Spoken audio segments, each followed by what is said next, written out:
For me, there's not a clear distinction between the kind of critical and creative work, both because like my novels and poems are probably, I don't know how unusual it is, but they're very inflected with critical language and trying to be vehicles for critical thought, but also because my criticism is very personal. My name is Ben Lerner, and I'm a writer. I'm a poet and novelist and kind of occasional critic, but I was a poet first, and poetry remains the core for me. And No Art collects the 3 books of poems I've published in the United States, along with a handful of new poems. I think poetry is a space where you can make all the different languages in the language collide.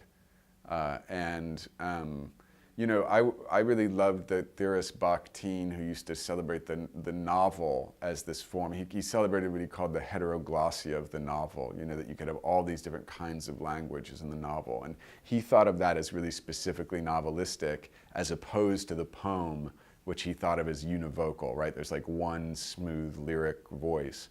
The reality is that what I see as like often disconcertingly univocal is a lot of contemporary fiction that I feel like even if there's dialogue, feels like it's in one very managed voice.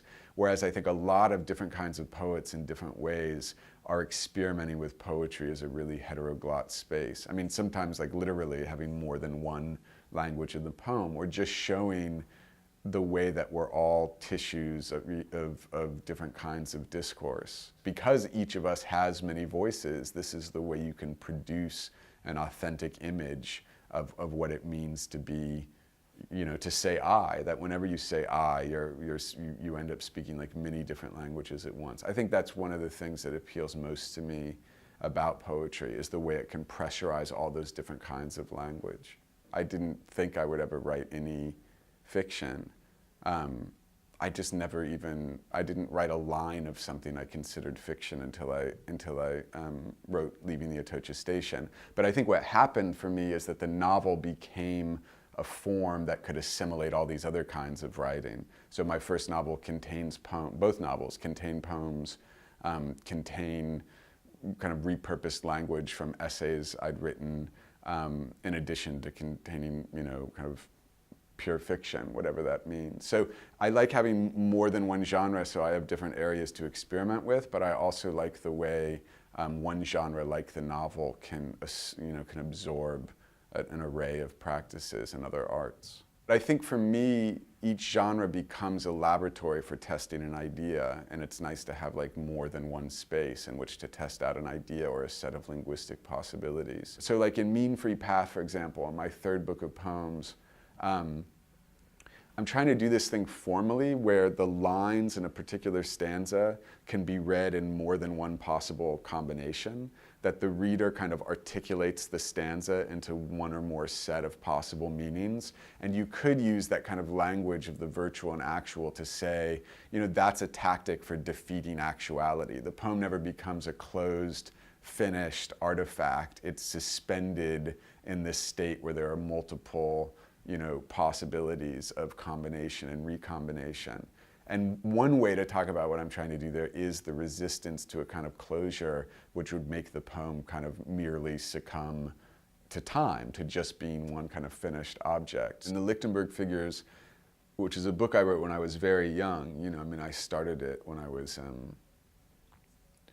I guess like a junior in college, I think, maybe. And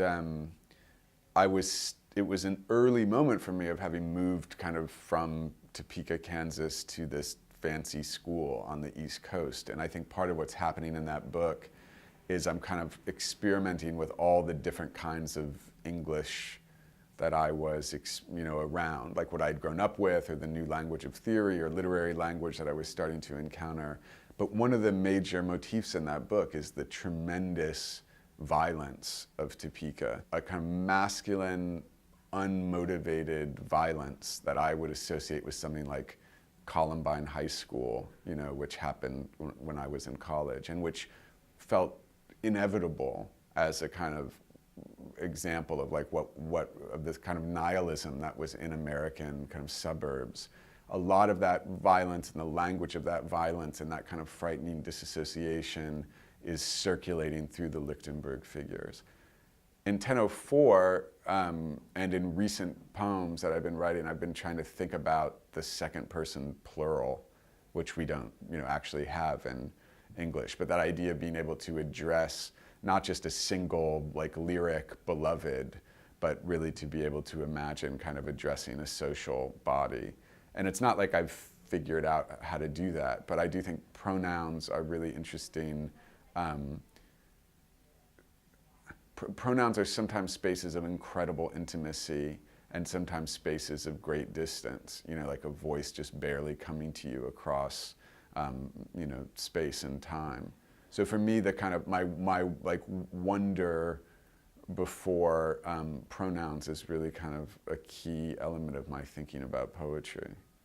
No art of anything that I've published represents the greatest span of time, because it has some very new poems in it, and it has poems I wrote when I think I wrote the first poem of the Lichtenberg figures when I was maybe 19 or something. No art is also the name of a poem. That's the last poem in the book, and that poem is,